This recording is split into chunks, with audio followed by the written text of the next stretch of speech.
ամենից շատ հայտագրվում եւ մասնակցում են անգլերեն առարկայից։ Հենց անգլերենից այնպես ասած կարծեք թե միտումնավոր լիներ։ Հենց 7222 հոգի եւ 7222 հոգու նորից հրավիրել են քննության, մասնակցել է այդ քննությանը 5974։ Միջին գնահատականը մարտի 1-ին եղել է 19%, հենց միջին գնահատականը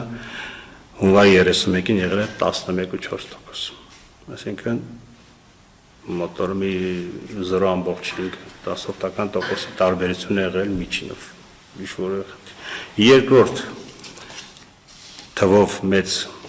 քննությունը մեզ համար եղել է մաթեմատիկա առարկայից 5589 հոգի, միջին գնահատականը եղել է 19, նախորդ տարի եղել է մաթեմատիկայի միջին գնահատականը 11.2։ 11.2 նվազել է։ 0.3%-ով նվազել է եւ երրորդը եղել է հայոց լեզու եւ հայ գրականություն առարկան 4565, միջին միավորը 26 թվականին եղել է 11.1, իսկ 25 թվականին 10.2, այստեղ 0.9% ունենք նվազում։ Մնացածները, եթե անհրաժեշտություն կա նորից ասեմ, կենսաբանությունից մասնակցել են 1637 հոգի, միջին միավոր եղել է 11.5, անցյալ տարի մասնակցել են 1447, միջին միավոր եղել է 13։ Քիմիայից անցյալ տարի 1230, այս տարի միջին միավոր եղել է 10.5, այս տարի 1384, միջին միավորը 11։ Այս պատմությունը անցյալ տարի 1199, միջին միավորը 12, այս տարի 1328, միջին միավորը 19։ Պարոն Նասիբյան, ձեր դիտարկմամբ ինչով է պայմանավորված, որ ավելի շատ անգլերենին է նախապատվություն տալիս։ Տեսեք, ունենք մասնագիտություններ, որտեղ մենք ասում ենք կամ ընտրական թողում ենք դիմորդի ընտրությանը երկու առարկա է գրած, որը ցանկան օրինակ տնտեսագիտական մասնագիտության համար հիմնական առարկան մաթեմատիկան է եւ երկրորդ առարկան, որ պետք է հանձնեն քննություն, գրված է հայոց լեզու, հայ գրականություն կամ օտար լեզու։ Օտար լեզու հիմնականում ընտրում են անգլերենը բնականաբար, այդքան շատ չեն ֆրանսերեն, գերմաներեն, իտալերեն, եթե չեմ սխալվում ունենք ընդամենը մեկ դիմորդ։ Դա է պատճառը, որ ասենք հնարավորություն ունեն նաև օտար լեզվով ընդունվելու նույնիսկ ասենք մաթեմատիկական մասնագիտություններով բուհեր։ Շատ լավ, պարոն Նասիբյան, իսկ ունեցել ենք դեպքեր, որ դիմորդները փորձել են զարտուղի ճանապարհներով, այսպես հուշարաններից օգտվել, ինչ պատկեր ունենք։ Իհարկե, այդքան էլ հաճելի տվյալներ չեն մեզ համար։ Գիտեք ինչ, նայեք, տեսեք, իհարկե տարբերություն կա հունվարի եւ հունիսի այն շրջանավարտների միջեւ, որոնց որ մենք հունվարին եթե հայտնաբերում ես ինչ որ մի բան, հեռախոս կլինի, սարքերը կլինի, չգիտեմ ինչ կլինի, հայտնաբերես նրան հեռացնում ես միանգամից, ու առանց որևէ մի բանը դրել շնորհակալություն հայտնելով դուրս են գալիս։ Իսկ հունիսին արդեն չէ։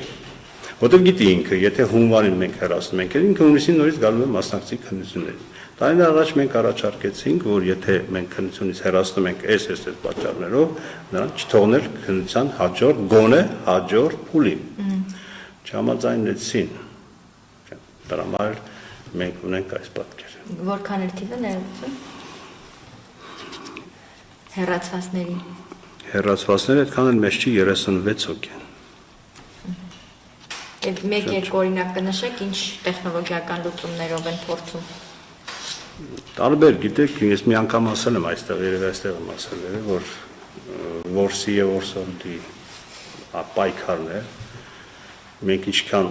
հնարում ենք նոր ձևեր հայտնաբերելու իրենք ավելի կատարելագործում են այդ նոր ձևերը չհայտնաբերվելու համար։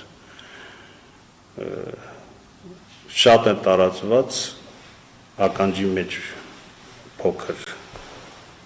այսպես ասած, կտոր ոչ երկաթյա, որ մենք չենք կարողանում հայտնաբերել, նույնիսկ դրա հետ միասին, ասենք, բերում են իրենք մաթեմատիկայի հաշվիչ, այդ հաշվիչի մեջ տեղադրած լինում հեռախոսի այդ հատվածը։ Հաշվիչը բերել դրում է սեղանին, որևէ մեկը որևէ բան չի կարող կասկածել,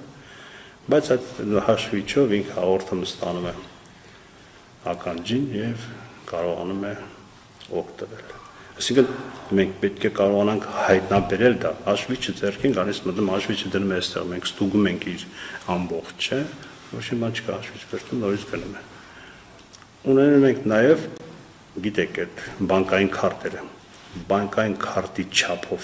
նույն բանկային քարտը ոչ մի բանով չի տարբերվում, բայց դրված է այնտեղ այդ հեռախոսի, ինչին ասեմ, այդ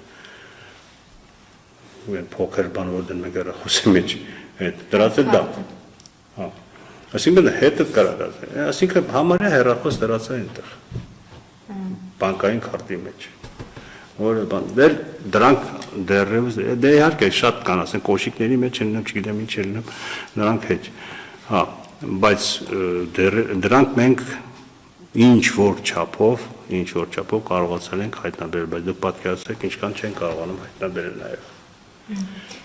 Իսկ պարոն Նասիբյան, բողոքներ եղել են ծնողներից, դիմորդներից, նամակներ։ Այդ բողոքները հիմնականում եղել են անգլերենից, որը շատ մեզ համար շատ վատ էր, պարզ ասեմ ձեզ, մեզ համար համարյա ողբերգություն էր։ Մենք այդպիսի բան չենք ունեցել։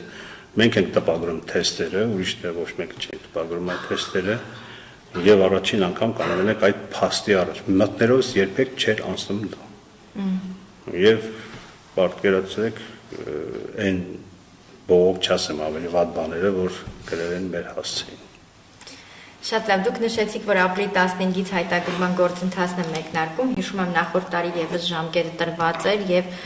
բազմաթիվ դիմորդներ չէին տեղավորվել այդ ժամկետի մեջ, դա ինչով է պայմանավորված, մարդիկ իրազեկված չեն, որ քննությունից զատ պետք է անպայման մասնագիտություն ընտրեն, թե ինչն էր խնդիրը, եւ վերջնաժամկետը հայտագրման գործընթացի մայիսի 10-ն է։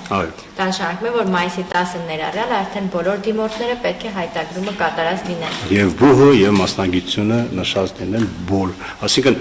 երկրորդ փուլը սկսում ենք հայտագրման մի քանի օրից ապրիլի 15-ից եւ ավարտելու ենք մայիսի 10-ին։ Դա նշանակում է, որ նրանք, ովքեր գնահատական ունեն դերևս անցյալ տարի գնահատական ունեն հունվար-փետրվար ամսից առաջին փուլի գնահատական, դից չեն ցանկանում իրենք մասնակցել հունիսին կազմակերպող քննություններին, իրենք դարձյալ դրացնում են դիմում հայտ, իրենց գնահատականը պահպանում են, գրում է պահպանման այդտեղ տող կա, պահպանում եմ, պետք չի գրել գնահատականը, որովհետև մեզ մոտ արդեն գնահատականը կա, եւ նշում են բուհը եւ մասնագիտություն։ Իսկ նրանք, ովքեր որ ուզում են քննություն անելել, հայտագրում են քննությունը եւ բուհը եւ մասնագիտությունը։ Անկախ նրանից դուք այդ քննությունը բարձր եք ստացել, թե ցածր եք ստացել, գնահատման թեստավորման կենտրոնի ծրագիրը այնպես է, որ հաշվի առնում բարձր գնահատական, պետք չի լրացնել։